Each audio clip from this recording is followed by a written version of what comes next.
Hi, I'm Kim Cooper Findling. And I'm Libby Findling, and we're the mother-daughter team behind the Sixth Storm. We're here to introduce Jason's talk with Michael Dorsey of the Black Fathers Now podcast. Today we'll learn about some of the unique challenges to family safety faced by Black families, as well as some of the common experiences all families face. If you haven't yet, please hit the like and subscribe buttons. It helps a lot. When the show's over, head over to kimcooperfindling.com and check out our teen mystery, The Sixth Storm, about wild weather, strong girls, and not-so-buried family secrets. Thanks again. Now time for Jason and Michael. Hello, everybody, and welcome again to Safest Family on the Block, where knowledge is power. I'm your host, Jason, and with me today is Mike D. of Black Fathers Now podcast. Good morning, Mike. Good morning. How you doing, Jason? Fantastic. Cannot complain. How about your own self? Man, I'm doing wonderfully well, man. One moment at a time, no faster, no slower. That's how I live my life. Standing. I have to write that one down, man. That's really good. If 2020 has taught us anything, is that, right? Yeah. Yeah. And regular viewers know that I've created this show to talk to various experts from various careers and positions and walks of life about unique safety challenges that we should know about and work on. And a lot of those are things that I know something about from my own background in security, martial arts, my own years in parenting. One thing I know nothing about is the unique challenges of being a Black father. And that's what your podcast is. So I wanted to have you on the show to talk about that, both for the perspective of Black fathers who are watching the show and white fathers who are watching the show who can be allies and helpful in whatever way we can. Absolutely. Thank you, man. I appreciate you for having me on, man. You have a really awesome platform, and you're really talking about something that we all need to really hold dear to our heart. And as dads, one of our roles as fathers is to protect. And so what better way than being the safest family on the block, Thank you so much. So I figure maybe we should start with tell me a bit about how your podcast got started. I know that you have your fingers in a lot of pies with success coaching, life coaching, and of course, as a father yourself. How did Black Fathers Now happen? Well, initially, Black Fathers Now really started from me wanting to scratch my own itch, right? In a sense of, thinking about stories, conversations, inspirational nuggets that could help me as a dad go from good to great. And as I searched around, I see that in a lot of different genres, right? I see that in, from entrepreneurship to tech to education to health and wellness. You have all of that. And then you have some fatherhood podcasts. But as it pertains to specifically speaking to the African-American demographic and being able to utilize context that we would directly understand from examples and things of that sort, but then also approaching it from the standpoint of going from good to great. So it's not necessarily about finding an absentee dad and trying to get him to get on the good foot and take care of his kids. It's about me looking around at my contemporaries and noticing that the majority of my friends and my contemporaries are good dads, whether they're married dads or they're single dads or whatever. Most of them, if not all, are good dads in their own right. And a lot of us struggle with the concept of going from good to great. It's like we're good, but when the world sees that you're good, the world doesn't typically want to add value to that because they think you're okay. They want to focus on that person who's not good to kind of lift the bottom up. And there's a role for that, and there's a voice for that. But I came to realize that there's a lot of us kind of middle of the road African-American dads who kind of get left behind because there's not someone specifically speaking to us, specifically speaking to the challenge of finding fulfillment. So specifically speaking to the challenge of really optimizing who you are so that you can be the best version of yourself, which ultimately results in you being the best husband, the best father, the best version of yourself. And a lot of times that comes from seeing stories and connecting with individuals that you have a direct line with, meaning you can see something in their story that directly correlates with who you are, and taking that and transposing it to your life and having proof of the possibilities. So for me, that's kind of a long way of saying I started by wanting to scratch my own itch. But then you come to find that you're impacting the lives of, various brothers around the world. And what's also interesting is there's basically kind of a two-pronged approach to this. It's like I want to internally help African-American men go from good to great. But on the flip side, I want those that aren't African-American men, so women, people who are not Black, to pay attention to the podcast and to listen because it helps you, especially if you don't have intimate relationships with, people of African descent, African Americans or whatever. Sometimes we come to feel that, people become monolithic, right? Mhm. And that's with any demographic. If I don't hang out with guys from Appalachia, I'm gonna think they're all mountain men with long beards and run moonshine. You know what I'm saying? If I don't have intimate relationships, but there is a Mhm. full diversity within specific demographics. And so to those that Mhm. aren't African American fathers who listen to Black Fathers Now, my podcast, it helps to show the diversity of the African American male experience, which then helps us all to connect, because Mhm. then you can find something that you can identify with and connect with in Mhm. this African American man that I'm having a conversation with. Wow. That's they say that if the book you should write is the one you wish you could read but nobody wrote yet. Mm-hmm, And it sounds mm-hmm. like that's exactly what you're doing with your podcast. That's it. And Who so, better else to tell the story? I mean, with your background in martial arts and protection and security and all of that, who better to tell the story about being the safest family in the block but yourself? standing. Mm. Now, I often end interviews with the question, so what's the smart question I should have asked? Mm-hmm, And unfortunately, my own background, I'm from Portland, Oregon, mm-hmm, a suburb of Portland, Oregon. So I have very few intimate relationships with mm-hmm, Black people. It's a mm-hmm. very, very white city and a very, very white Yeah. state. Mm-hmm. So I need to start this interview with, so what's a smart question I should ask? I'm so profoundly ignorant of this particular part of the tapestry of the world and fatherhood.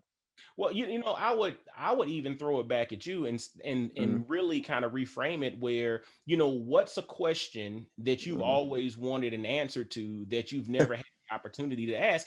And again, because we're Mm-hmm. friends here, because you and I have gone back and forth before, I've kind of Mm-hmm. filled you out, you filled me out. Yeah. I don't feel threatened by a question, and there's no dumb Mm-hmm. questions. And the thing is, when we can have spaces where we can say, hey, I never wondered why this, or I never Mm-hmm. wondered this, and I always wanted to ask somebody, but I don't want to offend.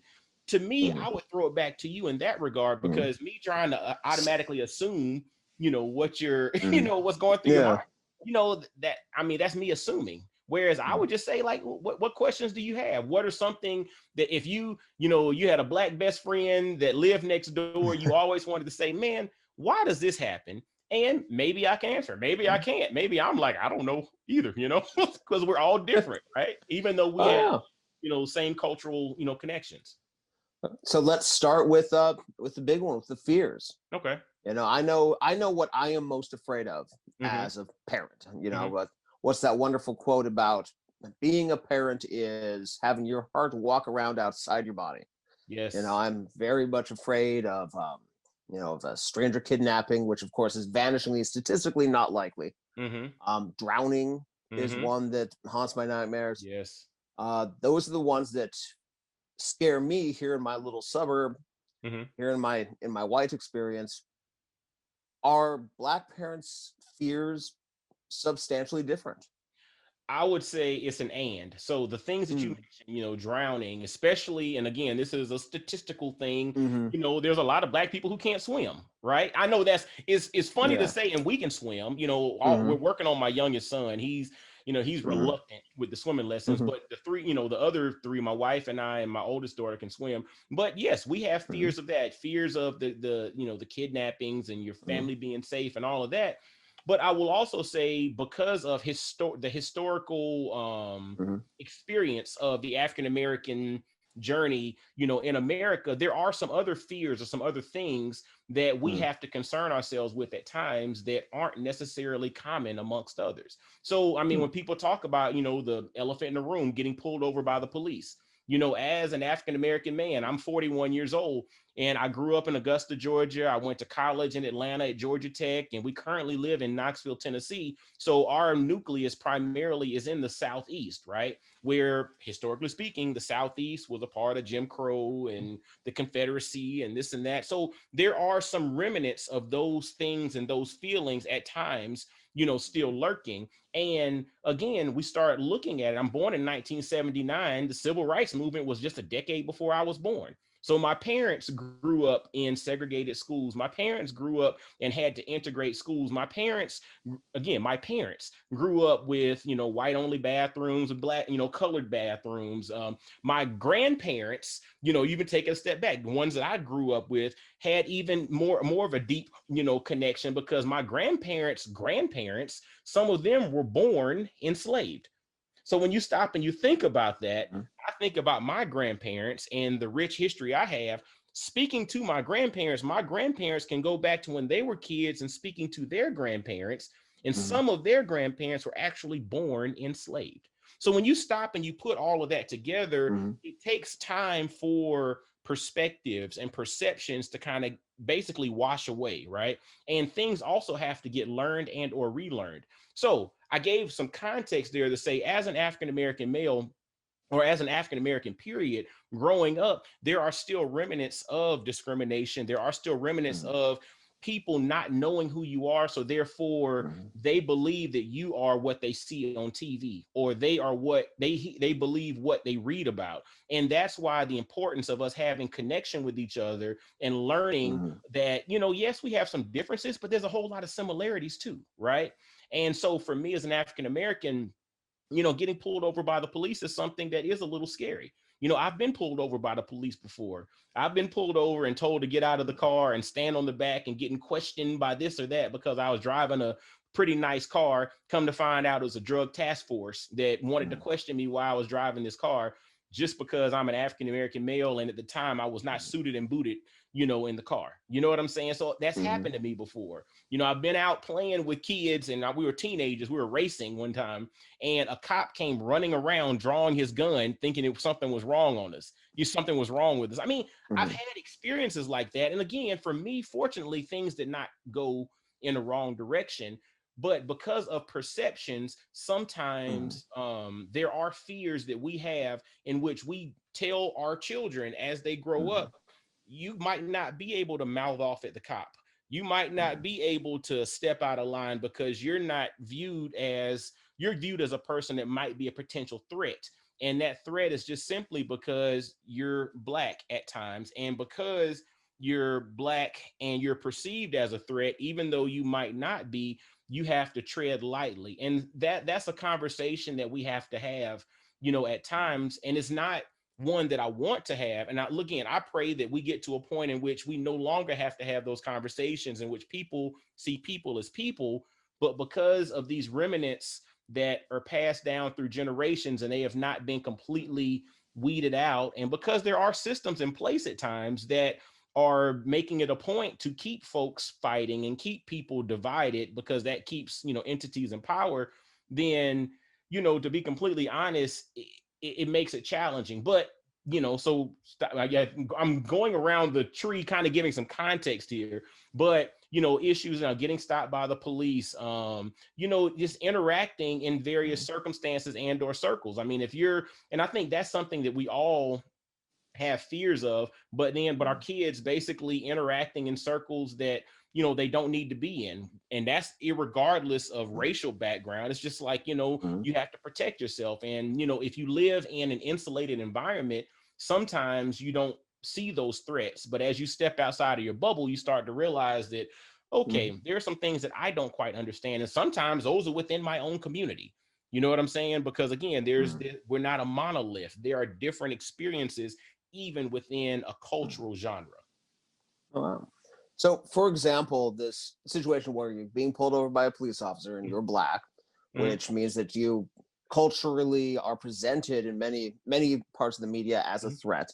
Mm-hmm. And so that police officer is going to be approaching your car at a heightened level of anxiety, heightened Mm-hmm. level of fear, making assumptions that aren't justified, that Mm-hmm. puts your son, who's driving the car maybe, Mm-hmm. in danger. Mm-hmm. So one of the through lines in our show over and over again is about practicing and drilling Yes. when you're in danger so that this problematic situation doesn't become an emergency and doesn't become a tragedy. Mm-hmm. Do you teach or recommend that Black fathers teach talking to their kids about, so this is what you do, Mm-hmm. hands on 2 and 10, and Mm-hmm. sir and ma'am, the whole 9 yards, and practice it like you might a fire drill? Yeah, yes, man. And I'm gonna tell you, the thing is it's the concept of surviving the encounter. You know what I'm saying? I Mm-hmm. mean, again, we live in the United States, and we have freedom. We're supposed to have the freedom to challenge authority at times and things of that sort. But the reality is, you start to get into subjective situations when it's person versus person and perception versus perception, and a lot of those perceptions are rooted in your own either personal experiences or lack thereof.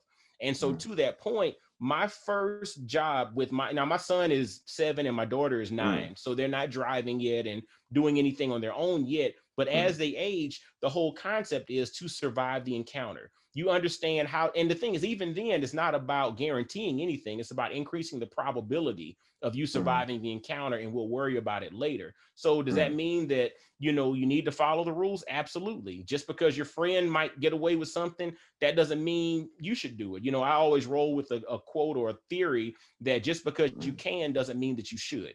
Right. So there's a lot of things that are legal that you shouldn't necessarily do. There's a lot of things that you can purchase, be a part of legally, air quotes, but that does not mean that you should be a part of those things. And so to your point, absolutely, where should your hands be? Do you make sure you keep things visible, pull over into areas that are very well lit, that you feel comfortable? If you are a concealing, I live in the South, so if you are a conceal and carry permit person, make sure you identify what you need to identify and keep your hands where you need to keep them and communicate clearly. I mean, yes, these are the things that have to be very much drilled, into, it should be drilled into everyone, but there is a heightened sense of that, especially, growing up as an African-American, family. I think we saw that in very sharp relief this year, where we had the armed white protesters with automatic weapons in the Michigan State House being extremely aggressive, and not a single one of them got shot. Whereas we have this rash, and I don't think anybody believes this sprang out just in 2020, but has received more attention, almost as much attention as it should. And you make a very valid point there, and see, and that again, that goes back to the concept of perception and perceived threat, right? And so it's one of those things where a lot of, and again, this is talking from the standpoint of just, like friends talking and speaking about it from the perspective of, speaking about the African-American experience. My little boy is 7. He's cute now, right? But there's a point in which he's no longer cute and he becomes a threat.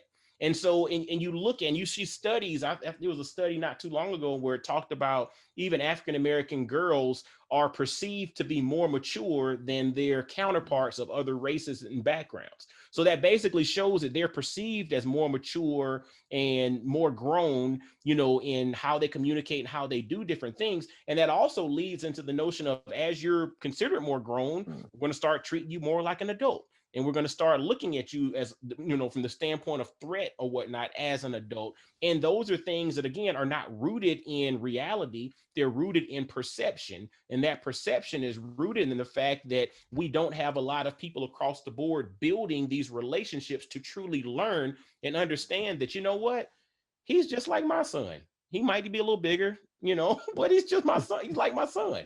He likes the same stuff, the same video games. They like to go play at the same place. They like little girls the same way. It is what it is. But if we build that, then to me, the perception then starts to over time change across the board. It's almost like that very stereotypical racist from our grandparents' age, where they would talk about Black people or Japanese people often in very racist, very vitriolic terms. And then but oh no, he's one of the good ones. He's but what? And check this out. Go back to it. What made him one of the good ones? That personal connection. There, knowing the difference. Yeah. But I'll tell you, even the other way around it. I mean, again, it's interesting. Growing up African American, Black in the South. Again, I mentioned my parents came up in the era of desegregation and all of that. So Black people got issues with white people. Just to be completely transparent, I mean, you grow up, you don't trust. You like, okay, I'm not trusting them. They're not doing this. They're not doing that. And a lot of that was because you grew up on the other side of the tracks and you didn't have intimate relationships. So you think all of them are trying to keep you on the other side of the tracks. You think all of them are trying to keep you in certain schools. You think all of them are trying to keep you in your place, so to speak. And again, it all goes back to the concept of relationships. We all need Yeah. to spawn relationships. Find Mhm. someone who's not necessarily like you, maybe doesn't believe the same Mhm. thing you believe, maybe doesn't have the same background you have, and literally forge a relationship so that you can learn. And it's not about trying to judge, it's about learning. Mm. I I feel that. I don't know if you've we met on Facebook and you've seen me a Yes. little on the Facebook pages, Mm-hmm. and that's one of the things I try to do on my personal account. Mm-hmm. And I take heat from my conservative friends for Mm-hmm. letting my liberal friends talk, Mm-hmm. and Mm-hmm. heat from my liberal friends for letting my conservative friends talk. Mm-hmm. There's not a lot of racism going on there, but Mm-hmm. man, the difference, the Political liberal versus ideology. convert, it feels very similar So think from about my this. perspective. You Yeah. know, it's interesting. So when I think, especially like across political lines, Mm-hmm. you know, I think about like a corporation, right? So Mm-hmm. if you think about very few, you don't have any publicly traded corporations that are corporations of one, right? Mm-hmm. Meaning you have the multiplicity of folks across the board. So you have a CEO, the CFO, the CMO, the CIO, CTO, whatever. You got all these different executives. But if you're really honest about it, do I want like an overly conservative chief marketing officer? Probably not. On the Yeah. flip side, do I want like an overly liberal chief financial officer? Probably not. You know what I'm saying? And so Yeah. when you stop and you think from the Mm-hmm. balanced perspective, you know, each person brings a different perspective. It's going to be different, but there's value in that difference. And that difference Mm-hmm. adds value because we're not all gifted with the same gifts, the same skill sets. If one person could do everything, then we wouldn't need to connect. Mm-hmm. So to the folks who are Mm-hmm. on different political spectrums, on different sides of the coin, there's value in both perspectives, and we Yeah. all bring value. We just have to open ourselves up to see that because it's going to be different probably than the way we think. Yeah. My wife is from Canada, Mm-hmm. and they have their own problems with Mm-hmm. race and culture and prejudice of their own. But one of the things that they often say up there apparently is, "We're not a melting pot. We're a chopped salad." Yes. Mm-hmm. And Mm-hmm. and life's certainly more interesting that way. Think about a chop. Yeah. I mean, using that analogy with a chopped salad, you know, Mm-hmm. if you don't get a piece of all the things on your Mm-hmm. fork, you're just eating lettuce, or you're Yeah. just eating tomatoes, or you're just Yeah. eating onions. And I mean, lettuce is all right, but I'd much rather have a little tomato, little lettuce, little onion, little olive, and some Mm-hmm. dressing on top of it. You know what I'm saying? Yeah. So I agree with that Mm-hmm. analogy, man. Yeah. No, it was one of those I'd never thought of it, and then Yeah, kind of yeah. experiences. Yeah. I So love we were talking earlier about how, because of the experience, the cultural it. experience, the personal experience, the media experience, a lot of Black children grow up not trusting white children, Mhm, and especially I think not trusting white adults. mhm, As a white dad, mhm. what are some things that I can do or be sure that I lead by example or with a real pointed conversation to do so that my family assuages that or is helpful in some way? You know, it's interesting. You know, to me, I'm a firm believer that exposure leads to Mm-hmm. opportunity, right?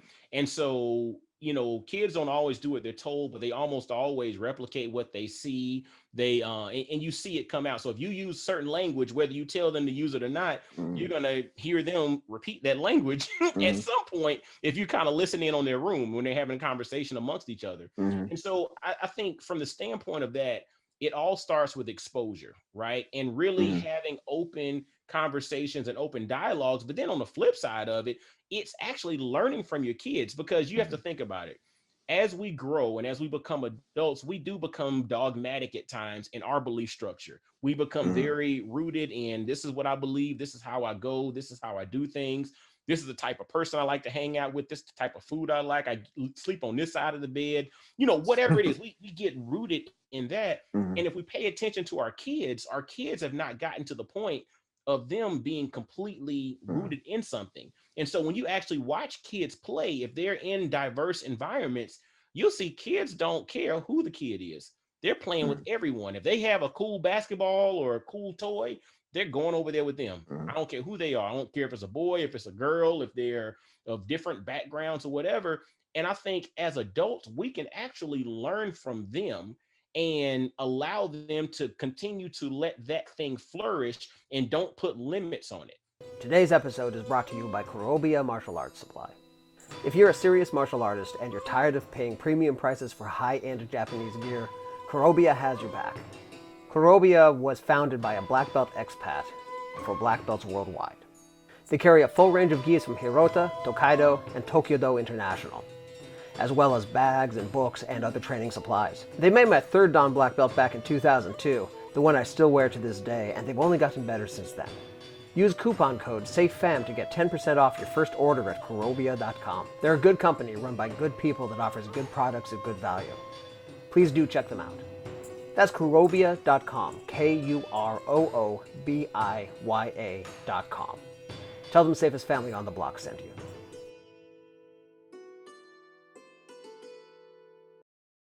Right? Spawn questions.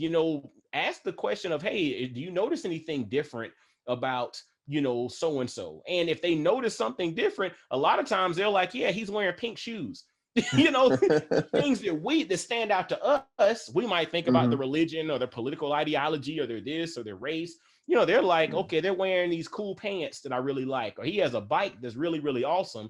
They bypass that. And those are things that we can learn from. And so to your point, I think as a parent, it's the concept of exposure. It's, opening them up to maybe media or opening them up to toys or things that might not necessarily be traditional. There was we have an apparel company. It's called Black Family Apparel. And what's interesting is if you pay attention to caricatures and characters on t-shirts and things of that sort, you'll see Black kids wear characters that are white all the time, right? Or, and you'll see them wear Black characters or whatever. But it's always odd to me when I see a white kid wear a Black character on a t-shirt. And so, and it's subtle, and it's something that most people don't put a whole lot of thought into, but there's something there. Yes, there's potentially availability at the store and the marketing of the characters, but sometimes maybe it's going out of my way to make sure there's a little Black character here so that they see little things, and these are planting seeds that they don't even know the seeds are being planted of. I don't just have superheroes that look like my daddy. I got superheroes that look like everybody. Or the characters on my t-shirts aren't just the characters here, but I have the characters across the board. And these are seeds that are planted of acceptance, of openness, and maybe it'll spawn questions. Hey, this hair is different. Ask a question about it. Why is this hair curly and this one straight? Why is this one red? Why is this one black? Why is this one tall? Why is this one short? Why is this one wearing something on their head and praying a certain way? And why is this one praying that way? And why is this one not praying? I don't, open up and have open dialogue. And it's not about judging or hating. It's about asking questions to learn. And if you ask questions to learn with the goal of connection, then I think we get to a place. A lot of times we have basically, for a lot of us, because we're rooted in what we think and how we believe in stuff all the time, we're more so trying to add to our confirmation bias than we are about learning. So we're trying to prove my theory right. Oh, I knew you guys from Oregon were this, you know what I'm saying? Like I'm thinking about mine, I'm asking the questions, I'm waiting on him to confirm it. And then I'm like, I got him, right? Yeah. Most of us as adults approach it that way. Kids don't typically do that. They're inquisitive. So we, to me, need to bring that childlike curiosity back out in us, let our kids see that, but then also present them with diverse opportunities to, to see things from different lights. Makes sense. Yeah. One of my friends, Stephen Barnes, he's a Black science fiction writer and a martial artist. Okay. Who I respect. He was speaking one time about having seen the Black Panther movie and was making the point of, because the hero is usually white with a dimpled chin, he hadn't realized how badly he needed to see this superhero who looked like him until he saw it. Yes, social proof. See, and I'll even take it another step. So, for instance, regardless of people's political ideology, the election of Barack Obama. So what that did for a lot of people, regardless of whether you're liberal, conservative, or whatever, when you're Black, you had now social proof of what's possible. Because growing up, if a kid said, oh, I want to be president, your mom and dad would pat you on the head. It's like, oh, yeah, baby, you can be president. But as soon as you left the room, they literally were like, we need to find something for him to do because he's not going to be president. I can't see that happening in my lifetime. Lo and behold, the election of someone in which you now have social proof, this opens up the window. So when my kids say, you know what, Dad, I want to be president one day, I'm like, you know what? If that's in your cards, you can legitimately do that. And there's social proof of that being possible. So to your point, that's just, confirmation of what, your friend mentioned there of how true and how needed that is. Yeah. See also Kamala Harris's Yes. election to the vice presidency for parents with daughters and Black parents. Absolutely, 100%. Again, social proof is so needed and or necessary. That's why when people think about, diverse opportunities and getting in different spaces and telling stories and being visible, how powerful, whether you agree with everything that's said and or done or not, is kind of beside the point. It's about showing the social proof of the possibilities. Because again, if you don't see that it's possible, a lot of times you really don't believe that you can aspire to or actually capitalize on that thing. Wow. So we've been talking a lot now about the positive role modeling, the positive examples, preparing to be, to show what's possible, to encourage that, to encourage our kids not to place the same judgments and expectations that we grew up with. Let's kind of get back down to the other side, to the bad side, the fears and the troubles. Yes. What are some other unique fears that as a Black parent you are concerned about and you're taking action about that a white parent might not really know about, or that a Black parent, Black family that happened to grow up, say, in Oregon and isn't part of the bigger mess that you sometimes get in the Southeast or the Midwest? What are some other things to pay attention to be aware of?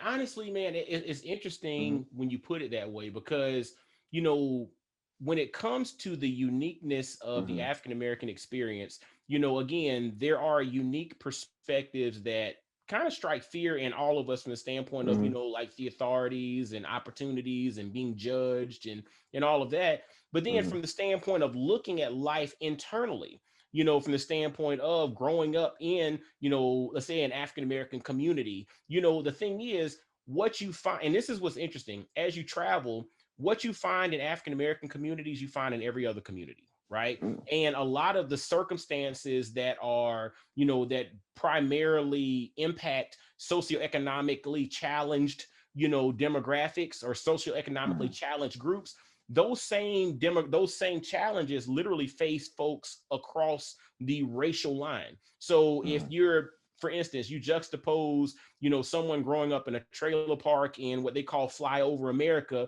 versus someone who grows up maybe in a housing project.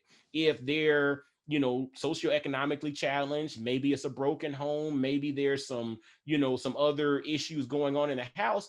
What you would imagine is happening in the trailer park is also happening in the housing project. And see, that's one of those connection pieces that a lot of times we think that it's so drastically different, but the reality is it's not really drastically different. It's that the news media might focus on the south side of Chicago. They're not focusing on rural Topeka, Kansas, or they're focusing on, Harlem, New York, and not, somewhere in South Dakota.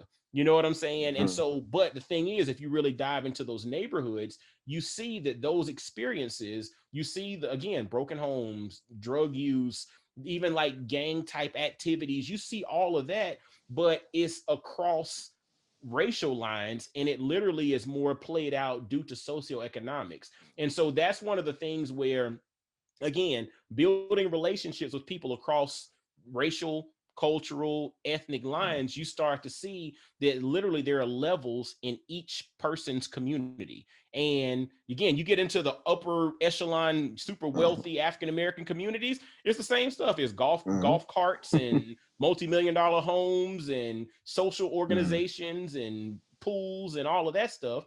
Again, you get to the bottom, it, from a socioeconomic perspective, it's the same that you'll find in probably rural Oregon, where, again, trailer parks and things of that sort. So to your point, I don't think there is like racially unique internal experiences that are different from any others, aside from looking at things across the board socioeconomically. Does that make sense?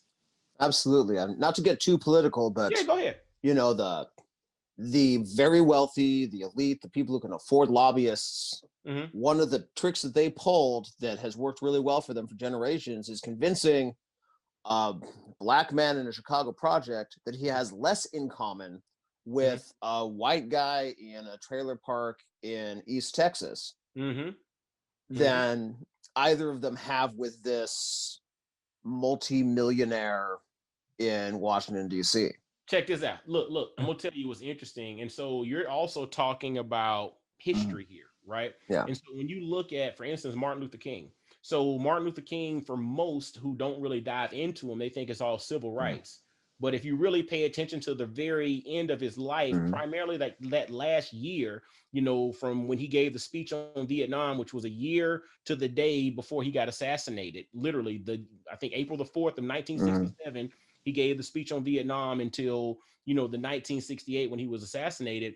He moved from civil rights to economic rights. And when he started to organize the Poor People's Campaign, it was not about just, civil rights and, living in neighborhoods and schools and busing and all of that. It was more about economic rights, but it was about poor people and economic rights across the board. And once that started happening, and once you started building momentum across the board and helping, like you mentioned, the brother on the south side of Chicago and the brother, in East Texas in the trailer park, once they started seeing each other and saying like, hold up, it ain't too much different between me and you, and they started bringing that together, that's when the real threat began. And so to your point, that's where, again, when you build relationships and you start to understand that it's really not that drastically different outside of some external threats, but internally it's not that drastically different when you look at common educational attainment,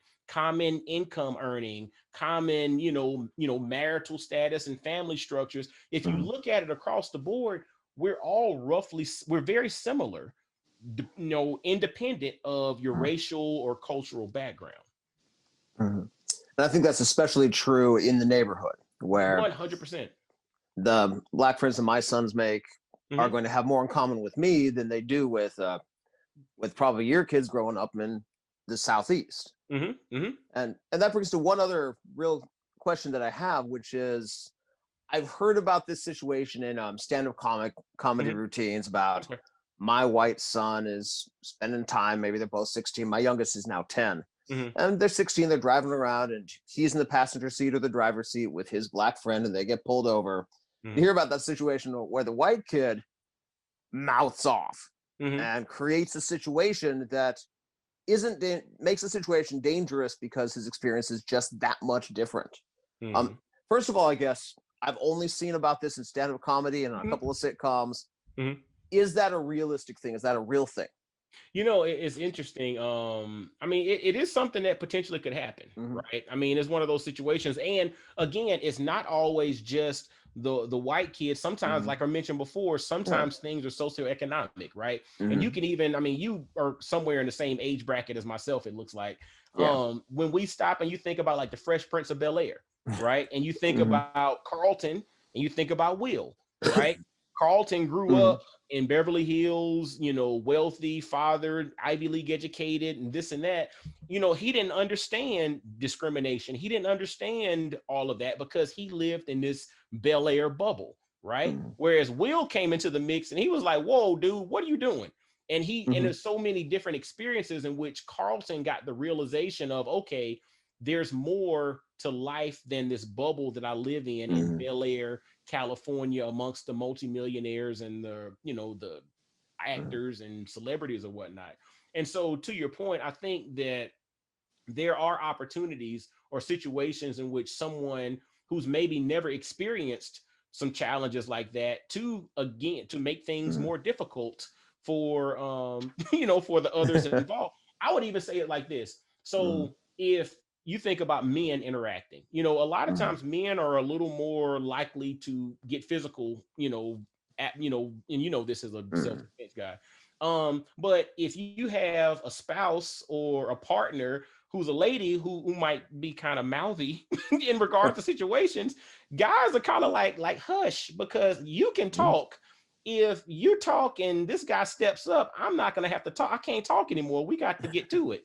And so it's kind of the same situation in which it's like situational awareness. And you probably talk a lot about this. You have to understand context and all of that. And there are certain people who can just mouth off and it's just mouth. But the moment that somebody else steps in, it stops being mouth. And it's like, okay, we about to get to it.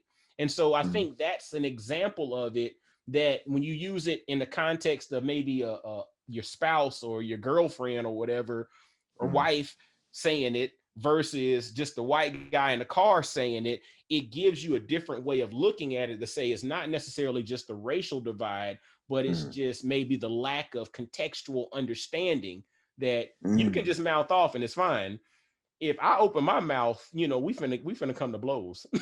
So, because I'm a threat, So well, yeah, so it gets back to asking questions, being curious, then keeping your kid.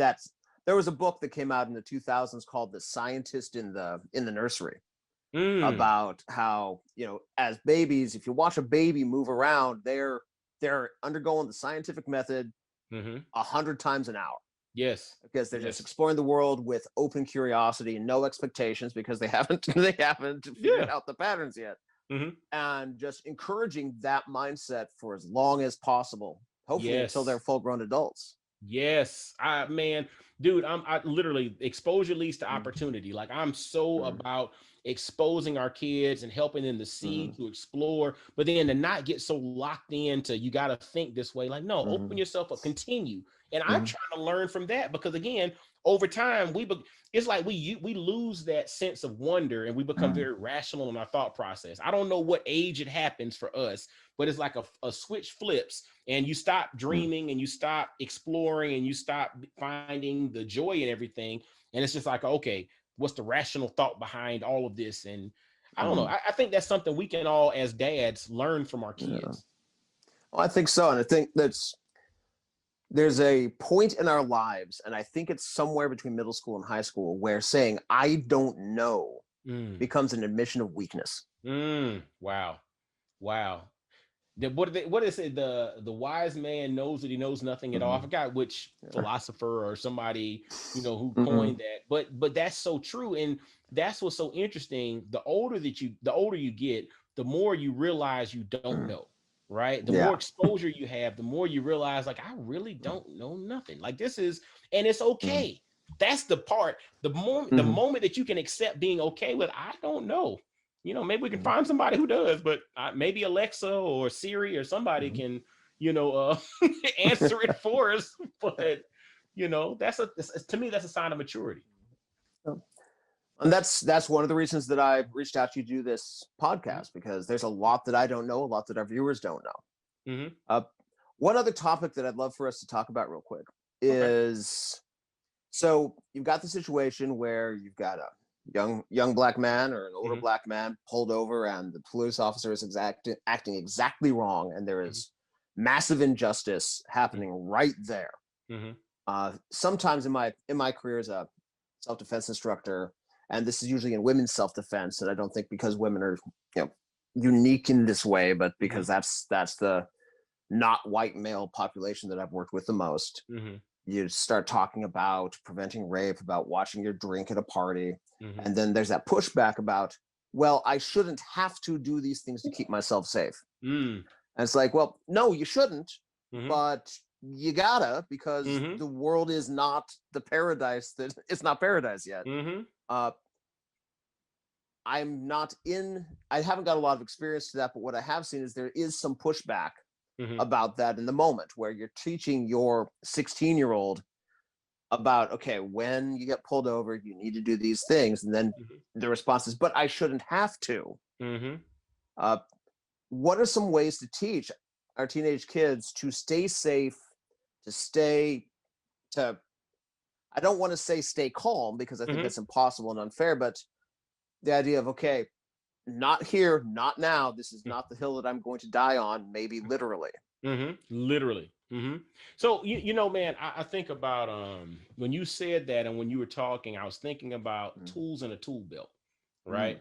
And when you think about tools, you have different tools for a reason, right? I mean, you have some flathead screws and Phillips head screws, and so therefore you need a flathead screwdriver and a Phillips head screwdriver. You have some nails, so therefore you need a hammer. You sometimes you just have raw boards, so you need a drill to drill holes into those things. And the thing is, when you need to drill a hole, you're not getting a hammer, right? When you need to screw in a flathead, you're not grabbing a Phillips head screwdriver. You know what I'm saying? And when you're needing to cut something, you're not, grabbing a butter knife, you're going and getting a saw or something that's capable of cutting what you need to cut.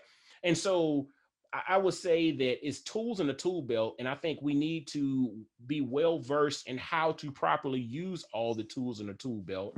And again, you and I are from the same age demographic, and we recently got the family started to watch MacGyver, like the old, yeah. the old episodes of MacGyver. And what's powerful about MacGyver is MacGyver's like this resourceful dude who's basically well versed in anything. You can drop him off in the jungle, you can drop him off in a closed off room, you can put him in the line of fire any and everywhere, and guess what? He's going to come out as a survivor because he's well versed in using all the tools available. Sometimes the tools are just the things that are at your disposal. It might not be a physical tool. It's just how do I utilize what I have to survive the encounter? And ultimately, that's the initial goal. We can handle the back end stuff later. We can sue, and the pen is mightier than the sword. You know what I'm saying? We can use media to put pressure on stuff if we need to. We can do this and do that, but we can't do any of that if you don't survive the encounter. And so for me, it's about really thinking about having our kids understand how to properly use all the tools in the tool belt. I have another series called Brothers Learning from Sisters, where I interview women to kind of help guys see things from different eras or from different angles. And I interviewed a young lady who does self-defense and personal safety, and she's a retired cop or a former cop and all of that. And that was one of the things that we talked about. It's the whole notion of being resourceful with what you have and being able to utilize all the tools. And she mentioned that whether or not you're a person with a conceal and carry permit, everybody needs to know how to use a weapon. If it's about being able to disarm it, if it's about being able to use it if need be in a situation, or if it's about being able to keeping people safe, in the environments that you're in, whether you're conceal and carry or not, you need to know how to, at least, right? So to your point, I think it's just important.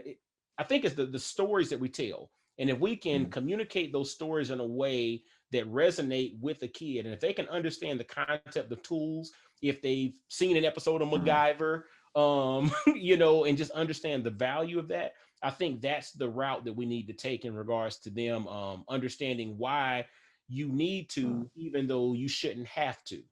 It's just a tool that's in your tool belt, and it's all about you surviving the encounter.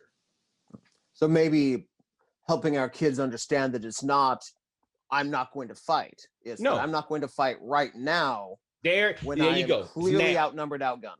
There you go. And it's not about ever. It's just about right now. Like and that goes back to for what we briefly spoke about with situational awareness.